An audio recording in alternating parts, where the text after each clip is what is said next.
سەدان ئۆتۆمبیلی بار هەڵگرن ئامادەن بۆ گواستنەوەی کەلوپەل و بەرهەمی ناوخۆیی بە دیاریکراویش بەرهەمی کارگەکانی هەرێمی کوردستان لە هەرێمی کوردستان ژمارەی کارگە هەمەجۆرەکان نزیک دەبێتەوە لە 5,000 کارگە. مەبەستی من و هاوکارانمە لەم بەرنامەیە بە دوواداچوون بۆم بابەتە بکەین بزانین هێز و توانای کارگە ناوخۆیەکان لە چه ئاستێکدایە، بە تایبەتی تا چەند توانیویانە ببنە بەربەست لە بەردەم بەرهەمی هاوردا، بە تایبەتی ئەو بەرهەمانەی کە دەتوانێت خواست و پێداویستی ناوخۆ پڕ بکاتەوە. لە هەبوژانەوەی ئەم جارەدا بە دوواداچوون بۆ ئەم بابەتە دەکات. مەرجەکانی دامەزرانی کارگە لە هەرێمی کوردستان دەبێت سەرمایی پرۆژەکە لەسەر و 75 ملیۆن دینار بێت. مۆدێلی ئامێرەکان لە سەروی ساڵی 2011 بێت. پرۆژەکە لە پلانی ساڵی 2015 وەزارەتی بازرگانیدا هەبێت. نرخی وەرگرتنی خزمەت بە ڕێژەی 100%. لیژنەی هەڵسەنگاندن بڕیار لەسەر مۆڵەتی کارگەکە دەدات. ماوەی پێویست بۆ بەدەستێنانی ئەم خزمەتە 1 مانگە. کارگەکانی هەرێمی کوردستان ئێستا بوونەتە بربەستێکی باش بۆ بەرهەمی هاوردا، بە تایبەتی ئەو بەرهەمانەی دەتوانێت خواستی ناوخۆیی پڕ بکاتەوە.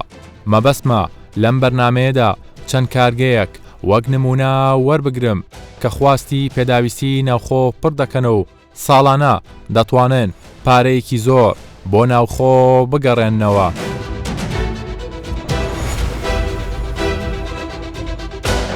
ئەم کارگەی ئێوە چییە؟ لە چی پێگاتووە؟ توانای بەرهەمێنانتان چۆنە؟ موادەکانتان بەرهەمەکانتان لە چه ئاستێکایە؟ بەڵێ ئێمە کارگەی بامۆک بۆ دروستکردنی بۆری پلاستیکی و پێداویستەکانی لە 3 جۆر خۆیە بینێتەوە. یەکەمیان PVC لە تیرەی 110 ملیم هەتاوەکو 630 ملیم بە پەستانی جیاوازە، بە هەمان شێوە بۆ ئەمە بۆ ئاو ئاوەڕۆ بەکارێت. دووەمیان پۆلیئەتیلینە های دنسیتی لۆ دنسیتی. های دنسیتی یعنی ئەمە بۆ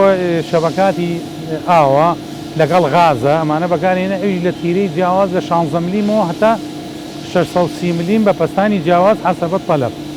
سێمینیشیان PBR پۆلی پرۆپین، ئەویش بە هەمان شێوە لە 20 ملیمەوە تا 110 ملیم بۆیە بینێتەوە. ئێمەش بەرهەمەکانمان لە ڕووی کوالیتیۆ کوالیتێکی بەرزیە لەبەرەوەی یەکەم کارگەین لە عێراقا تاقیگەیەکی بۆ خۆمانمان هەیە، هەبێ ڕۆژانە تۆم سەمپڵانە بێ هەموو ڕۆژێ لە تاقیگە فحسکردێ بەرهەمەکانی جایخینە بازارەوە بە دڵنیاییەوە. مانگانەش ئێمە PVC لە 1200 تەن ئینتاجەکەین، پۆلیئەتیلینیش بە هەمان شێوە 800 تەن، PBRیش 250 تەن ئینتاجەکەین. مانگانە ئەتوانین تەختەی کوردستان بکەین بە دڵنیاییەوە ئەگەر هاوکاری و پشتگیری هەبێت. خاوەن کارگەکان خاوەن کۆمپانیەکان باز لە قسەیەکەکەن ئەڵێن ئێمە پێداویستی ناوخۆ پڕەکەینەوە. ئەیکە پێداویستی ناوخۆ پڕەکەنەوە بۆ لە دەرەوە ئەم بەرهەمانە هاوردە دەکرێت. بە دڵنیاییەوە ئەتوانین، بە دڵنیاییەوە ئەتوانین. بەس ئەوەیە ئەوی کە عەرزی جەنابتم کرد دەم سنوورانە هیچ فەحسێ نییە بۆ ئەمژانە، کە فەحسێکیش نەبوو لە هەموو شوێنێکەوە ئەتوانێت زەلامی بۆ خۆی تاجیرێک هەستێ بچێت لە ئێران یا لە تورکیا لەوێ بۆ خۆی بەرهەمەکانی بێنێت و بەبێ ئەوەی هیچ پێوەری و هیچ فەحسێکە بێ لێر. ئەم پرسیارە دووبارە ئەکەمەوە، ئەویش ڕەخساندنی هەلی کارە بۆ گەنجانی ناوخۆیی. ئەم گلەی و گازندەیەش لێوە ئاکرێ وەکو بازرگان وەکو خاوەنکارەکان کە پێش بە دەستی بیانیە بەستن. کارگەکەی خۆتان بە نمونە چەند دەستی ناوخۆیی تێدایە؟ کارگەکەی ئێمە لە 175 ناوخۆیە، لە 125 دەرەچیە. یعنی بە دڵنیاییەوە ئەگەر ئێمە ئێسایمە لە تەوەسوعین لەخوا بە زیابی ئەتوانین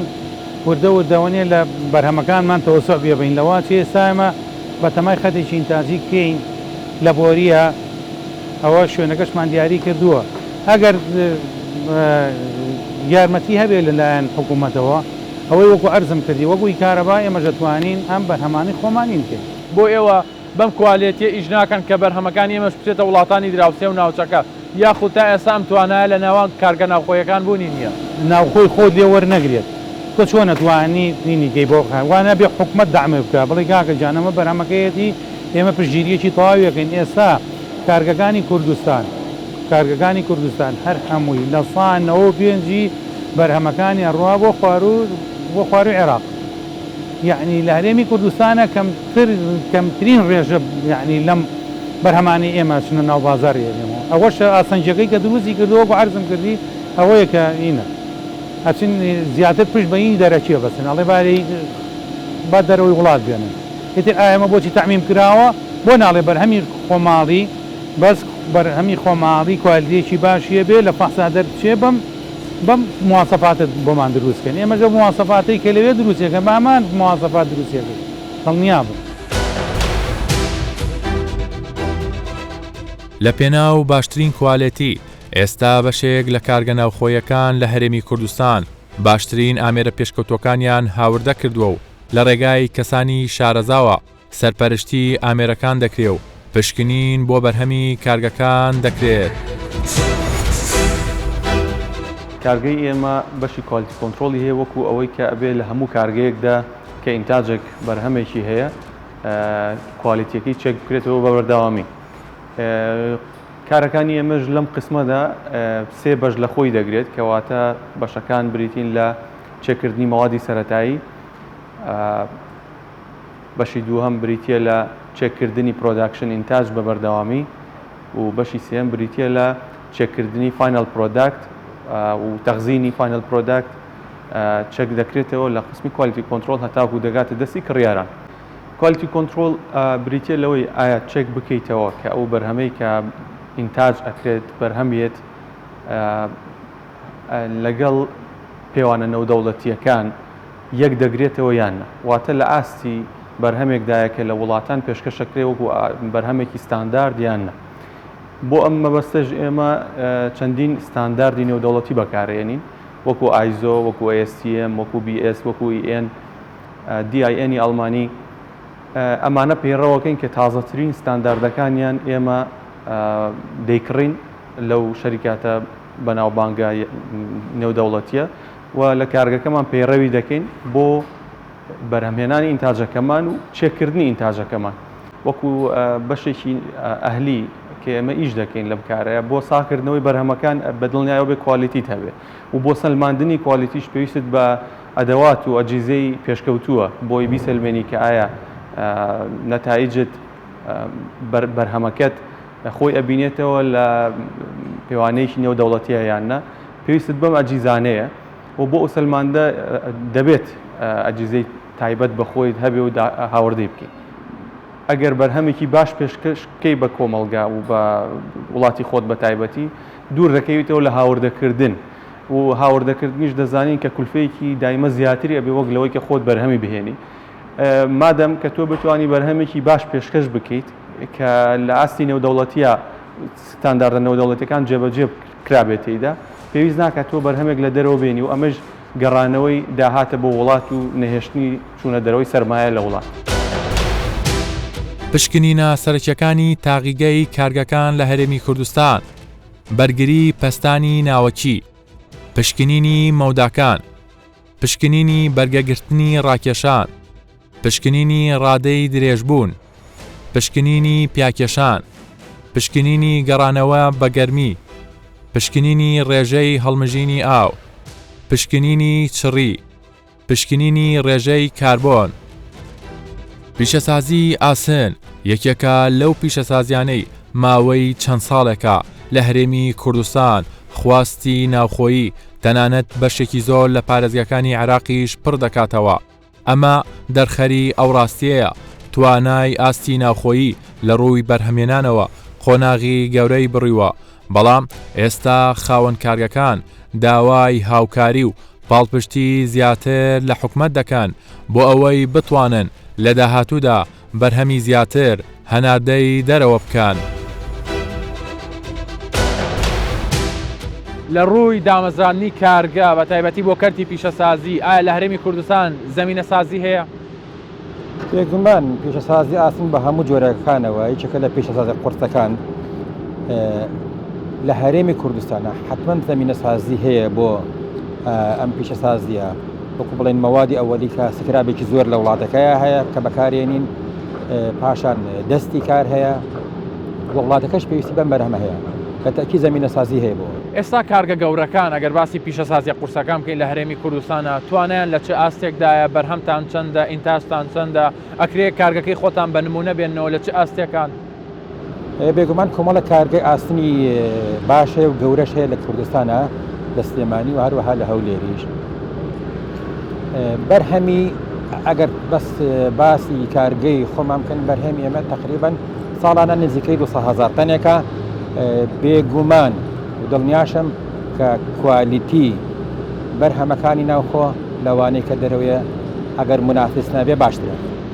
باشە ئەم زمینە سازیە هەیە ئەم بەرهەمە باشە هەیە ئێوە هیچ کێشە و گرفتێکتان هەیە ئەگەر بە دووسێ خاڵی سەرەکی دەست پێ بکەین نەچینە وردەکارەکانەوە کە حکوومەتیش ئاگادار کراوەتەوە لێیان و داواش کراوە یەکەم شت ئەم کارگانە زۆر زەڕێکەوە حیمایی منتەج بکرێ واتە بەرهەمی خۆماڵی بپارێزرێ حکوومەت بتوانێت داعمیکە بۆ نمونە ئێمە کە ئینتاجیشمان هەیە ئەتوانین تەختەی هەرێمی کوردستان و عێراقیشکەین لەوانەیە بتوانین بەرە و دەرەوەش بە هەموو کارکان قسەکەم بۆ دەرەوەی هەرێمیش هەنار دەکرێت بەڵام پێویستی بە کۆمەڵ هاوکاری یارمەتی هەیە بۆ نمونە ئێستا شیشێکی زۆر لە ئێران و لە تورکیاویەت مەفروض وایە کەوا حکوومەت باجێکی لەسەردا بنێ کە نەتوانێت بە ئاسانی منافسەی منکە بەڵام بەعکس و زۆر زەر ئەبینی کۆمەڵی ئاسانکاری ئەکرێ ئەو ئاسانکاریە ئەبێتە هۆی کۆسەر بە لە ئینتاج ئێمەکە بازاڕ لێمە مشکلێت چۆن ئەبنە ڕێگیر بەرباز لە بەردەم هاوردا بێگومان هەموو معادن احتیمال دەکرێت سەر بۆرسە کاتێک کە بەرزنس مەکات بەڵام لە ناو خۆیان چی حکومەکە کاتێک کە حکوومەت داعمی تۆ نەکات و هەروەها باج لەسەر بۆ نمونە شیشی هاوردە دانەنێ کۆمەڵە ڕێکار نەگرێت ڕێگری لێ نەکات کەوا بێتە ژوورەوە ئینتاجەکەی من بشکێنێ بێگومان من ئەتوانم هەنگاو بەرەو پێشەوە بنێم ژمارەی کارگەکان لە هەرێمی کوردستان 4300 کارگا بە سەرمایی زیاتر لە 1 تریلیۆن دینار کارگەی بیناسازی و پیشەسازی 1247 کارگا سەرجەم کارگەکان لە هەرێمی کوردستان 35,000 هەلیکاریان ڕەخساندووە لە ئێستادا کارگەی وەستاو ژمارەیان 850 کارگەیە هاوکات گەیاندنی بەرهەمی ناوخۆی و بیانیش پێویستی بە ئۆتۆمبیلی بارهەڵگرە عیرفان محەممەد ماوەی 15 ساڵە شۆفێری بارهەڵگرە و باز لەوە دەکات ئێستا ئۆتۆمبیلە ناوخۆیەکان دەتوانن بەرهەمی سەرجەم کارگەکان دابەشی هەموو ناوچەکان بکەن و تەنانەت باری بکەن بۆ دەرەوەی وڵات ئێمە وەکو بەرهەمەکانی ناوخۆگەر ڕێگە کاراسانیمان بۆ بکە حکوومەتی هەرێم ئێمە ئەتوانین وەک چۆنەوانێت چارەی تورک و ئێرانیە توان بێ ئێمەش ئەتوانین تا هەموو شوێنێکی ئێران و تورکیا بچین ئەتوانین بۆ جنوبی عێراقیش بچینە بەرهەمە ناوخۆیەکان ئەتوانین بگوازینەوە بۆ هەموو شوێنێک وەکو بار هەڵگرەکانیش بەڕاستی ئێمە ئیشمان زۆر لاوازە لە ئێستا بە حکمی ئەوەی ئێمە ناتوانین بچینە ئێران ناتوانین بچینە تورکیا ئەوان بۆیان یەن لە زاخۆبارەکەن یەن تا کەلار تا گەرمیان تا تەوێڵە تا هەر شوێنیان بیەوە بارەکەن و ڕەجایش بارەکەنەوە چنەوە ینی بەڕاستی ئیشی ئێمە زۆر لاواز کردووە ئەگەر کاراسانیمان بۆ بکەن چۆن ئەوانە توانین بێنە ناوخۆ ئێمەش بتوانین بچینە ناو وڵاتی ئەوانەوە یان ئەوە هەیە سنوورێکیان بۆ دانێن لە تا دووەک زیاتر نێن ئەوانش تا سلێمان یا تا پێنجوێن زیاتر نێن بەرهەمەکانی تر ئێمە توانین خۆمان ئەگەر بەرهەمەکانی دەرەوەی وڵاتیشە خۆمانە توانین لەناو خۆمانە بیگوازینەوە بۆ جنوبی عێراق بێ بۆ هەر شارێکی هەرێمی کوردستان بێ ئێمە خۆمانە توانین بیکەین ئێمە چکە ساڵانە باجین ژینگەین ڕێگەوبانین قەپانین یعنی بەحقات ئێمە خۆمان شارەزاترین لە جادەوبانەکانە ئەوان بوونەتە هۆی کێشەش یعنی تورک ساکێکی تورکیا حادیسە دروستەکە کێشە دروستەکە نازانێ یعنی بەڕاستی زۆر کێشان بۆ ئێمەش دروست کردووە هەم لە ڕووی مادیەوە بۆیە چکە ئیشەکان ئێمان لاواز کردووە هەم لە ڕووی ڕێگەوبانیشەوە سارە میژنەکان ناتوانم ڕۆم بگۆڕم تایە سەرف ناکەم ئەمانە هەموو بۆ ناو خۆیە کاکە شەریکەی تایەت من لێ یەکڕم بەس کابرای تورک لێی ناکرێ ڕۆنە ئەوە چێ لەوێ گۆڕێ من لە ناو خۆی گۆڕم من تایە لێرە سەرفەکەم ئەو شەریکانەی خۆمانن ئەو شەریکان باجەیە بە حکوومەت هەم ئەگەر سەرفیاتی نەبێویش ناتوانێت ویشە بکە لە یەکێک لە ناوچە گرنگە پیشەسازیەکان لە هەرێمی کوردستان کە ناحیەی بازیانە دۆخی کارگە و باڵپشتی بەرهەمی ناوخۆیی و تەنانەت هەنادەکردنیشی لەگەڵ سەرۆکی یەکێتی و هاوردە و ناردنکارانی گورتوستان گفتوگۆ دەکەم بزانم چۆن کار لەسەر هەنادەکردنی بەرهەمی ئەو کارگانە دەکەن کە زیاد لە خواستی ناوخۆیە. کەی دەتوانین لە هەرێمی کوردستان هەناردەی بەشێک لە بەرهەمەکان بکەین؟ هەر لە سەرەتاوە هەوڵمان ناوە بە سێ قۆناغ بتوانین ئێمە ئەم هەرێمە لە بەکاربەرەوە ببێ بە منتج. قۆناغی یەکەم ئەوەیەکەوە ئێمە هەوڵمان نا کە بەرهەمی دەرەکی بێتە ناو هەرێمی کوردستان و ژێرخانی ئابووری هەرێمی کوردستان لە سەرەتاوە دەوڵەمەند بکەین و بتوانین بازارەکانی هەرێمی کوردستان هەموو جۆرە کاڵایەکی دەرەکی هەبێت بە نرخێکی گونجاو و بە کوالیتێکی باش. و پاشان ئێمە قۆناغی دووەم کە لە 2012ەوە ئێمە دەستمان پێ کردووە هاندانی سەرمایەداری خۆمان ئەندامانی خۆمان بتوانن کارخانەی استراتیژیدا بمەزرێنن هاوشێوەی و کارخانانەی کە لە وڵاتی تورکیا وڵاتی ئێران و وڵاتانی پێشکەوتوودا هەیە بۆ ئەوەی کەوا بتواندرێت لە میانەی ئەو کارخانە استراتیژیانەوە بەرهەمی خۆماڵی خۆمان بەرهەم بێنین و ئەو بەرهەمەش بە شێوەیەکی ڕاستەوخۆ بۆ هەرێمی کوردستان و بۆ خوار و عێراق تەختێ بکەین و پاشان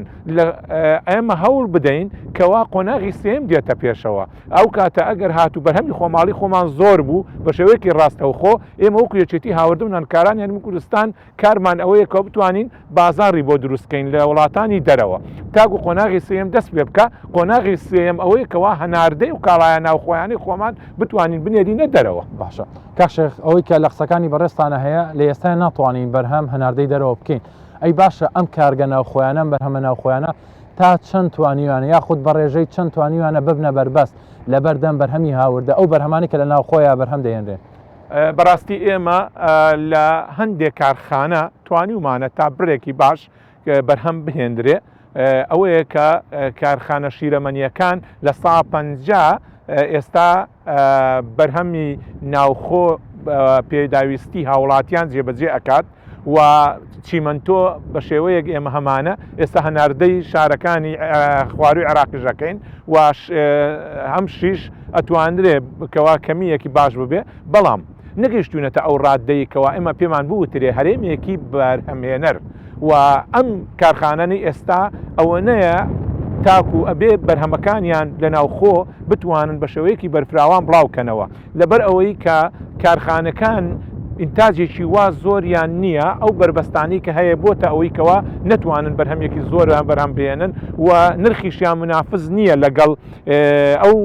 بەرهەمانی کە لە دەرەوە دێ. ئەو بەرهەمانی کە لە دەرەوە دێ بەڕاستی منافسی کارخانەکانی خۆمانن و ئێمە ناتوانین منافسەی ئەو ئەو بەرهەمانی دەرەکیانە بکەین بە چەند جۆرێک ئەبێ ئێمە بتوانین کاری لەسەر بکەین بۆی کەوا بتوانین ئەو بەرهەمانەی خۆمان زیاتر منافسی بەرهەمە دەرەکیەکان بێت. ئێوە نوێنەری بازرگانانن ئێوە ڕێکخراوێکی ئابوورین ئەتوانین بڵین دەور و ڕۆڵی خۆتان گێڕاوە کە لەوەی پاڵپشت و پشتیوانی تەواوی ئەم خاوەن کارگە و بازرگانانن؟ ئێمە بەڕاستی خۆشبەختانە ئەگەلیان بپرسی ئەزانن کە ئێمە دەورێکمان هەبوو بۆیان لە چەند ڕوویەکەوە ئەوەیەکەوە توانیومانە لە پێشنگا و کۆنگرە بازرگانیەکانی وڵاتانی دەرەوە بەشداریان پێ بکەین و ئەوەشەکەوە بەڕاستی ئێمە هەوڵمان داوە لە هەموو ئێش و ئازارەکان لەگەڵیان بین کەوا ئەو راپۆرتانی هەمانە بۆ حکوومەت هەرێمی کوردستان کەوا بەرزی بکەینەوە هەموو کەم و کورتیەکانی کەوا هەیە بەرامبەر کارخانەکان یا ئەو گیر و گرفتانەی هەیەە ئێمە بیخینە بەردەستی لایانی پەیوەندیدار تا ئەوان پێوەی هەستن بۆیە لە زۆر کاتە ئێمە هەوڵمان ناوە کەوا ئەم کارخانانە زیاتر بتوانن بەرهەمەکانیان بەرهەم بهێنن و ئێمە لەگەڵ یان بوەستین بۆ ئەوەی کەوا بتوانن تشجیع بن وهان بدرێن بتوانن کارێکی باش بکەن و ئێمە ئینشاءالله گەشببینین لە ئایندەدا هەرێمی کوردستان ببێ بە هەرێمێکی بەرهەمهێنەر و بتوانین ئێمە دەورێکی سەرەکیمان هەبێ بۆ بە بازارکردنی ئەو کاڵایانی هەرێمی کوردستان لە وڵاتانی دەرەوە. باشە ئەگەر باسێکی تەمەنی کابینی نوێم کەن هەستەکەن زیاتر گرنگی بەلایانی بازرگانی و پیشەسازی داوە بە تایبەتی لە بەرهەمی ناوخۆیدا؟ ئێمە زۆر گەشببینین کە کابینەی نوێم بەڕاستی ئەبینین کە هەست بەوا ئەکات کە هەرێمی کوردستان پێویستی بەوەیە کەوا بەرهەمی خۆماڵی خۆی هەبێت و بۆیە زۆرترین کات کە ئێمە دانیشتنەکەین جۆمان لێگرن و لەگەڵ ئەوەشدا بەڵام هەندێک شت هەیە بتواندرێ زیاتر کاری لەسەر بکرێ. یعنی بۆیە پێویستە لەسەر حکوومەتی هەرێمی کوردستان بە تایبەتی لەگەڵ وەزارەتی کارەبا دراسی ئەو کرێی وحدەی کارەبایە بکرێ چونکە بەڕاستی زۆر گرانە و ناتواندرێت ئەم خاوەن کارخانانەی ئێستا درێژە بە کارەکانیان بن لە ضەوئی ئەو پارەی کەوا وەرئەگیرێ لە وحدەی کارەبا و زیاتر بتواندرێ هان بدرێن بۆی کەوا بتواندرێ بەرهەمی خۆماڵی خۆمان زیاتر بکەین. دامەزرانی کارگا لە هەرێمی کوردستان لە ماوەی 3 ساڵدا پارێزگای هەولێر کە پشکی شێری بەردەکەوێت 86 کارگا، پارێزگای سلەیمانی 18 کارگا، پارێزگای دهۆک 8 کارگا، جگە لە پرۆژەکانی دەستەی وەبەرهێنان بە سوودوەرگرتن لە یاساکانی گەشەپێدانی پیشەسازی ژمارەی کۆمپانیا بیانی لەقی کۆمپانیاکان لە هەرێمی کوردستان کردوتەوە و کارگەیان دامەزراندووە. بۆ نمونە تەنیا لە پارێزگای هەولێر 20 کارگەی پیشەسازی بە سەرمایی بیانی دامەزراون و کە 7 کارگەیان تورکین و 4یان ئێرانین و 3یان لوبنانین و 2یان ئوسترالین و 2نیشان هیوڵاتی سووریان و 1کیشان چینیە. ڕای شارەزانی ئابووری چییە؟ سەبارەت بە گەشەکردنی کەرتی پیشەسازی لە هەرێمی کوردستاندا. ڕۆڵی ئێوە چییە لە دامەزرانی کارگەکان یاخۆت بەرچاوڕوونی بۆ بەتایبەتی بۆ لایەنی کەرتی تایبەت؟ خۆی بە تاکید جەنابەت ئەزانی ئێمە وەکو مامۆستایانی زانکۆ وەکو توێژەران بنمونە ئەوەندە کاریگەریمان نییە وەکو بڕیاردان. جەنابەت ئەزانی ئێمە بینە لایەنێکی ڕاوێژکاری بۆیە هەر بە ڕێزێک لە هەر بوارێک ینی لە بواری بەرەمهێنان بێ ئیتر پیشتە سازی بێ کشت و کاڵی بێ یا خۆت خەدەمات بێ خزمەت گوزاری بێ هەر بە ڕێزێک پرسیار و شتیوە هەبێ بە تاکید ئێمە وەکو توێژەران وەکو مامۆستانی زانکۆ ئەتوانین خزمەتیان بکەین و بەتایبەت بۆ بواری حکومیش ینی هەر بەرپرسێک بنمونای هەر لاینێکی حکومی بنمونە داوای ئەوە بکات لژنەیەک پێک بهێنرێت بۆ گفتوگۆکردن لەسەر کۆمەڵێک بابەت لەسەر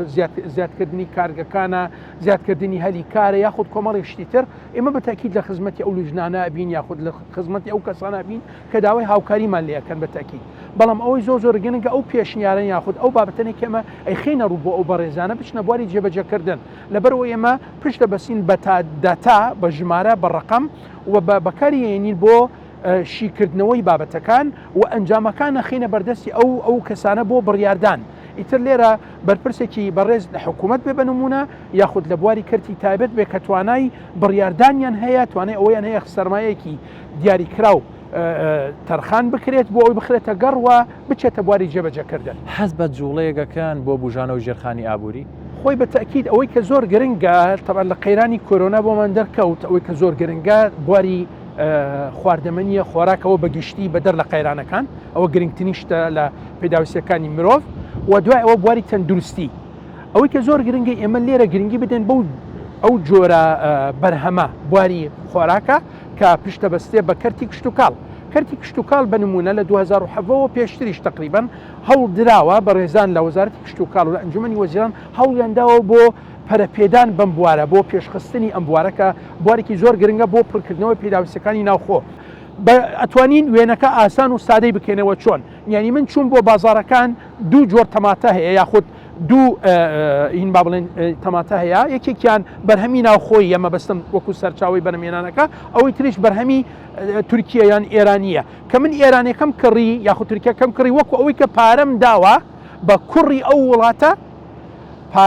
ئەو پارەی دەستکەوتووە بەڵام کوردستانیەکەی خۆمان پارەی دەست نەکەوتووە معنی ئەوەیە کە من پارەکە لە هەرێمی کوردستان دەستم کەوتووە لە گیرفانی خۆم دەریەکەم ئەیدەم بە تورکمان لەگەڵ ڕێزم بۆ نەتەوە بۆ ڕێگەزنامەوە بۆ هەموو شتێک بەڵام ئەوەی کوردی خۆمان کوردستانی خۆمان ئەولاترە بۆیە لێرە ئەبێ ڕەچاوی ئەو بابەتە بکرێت.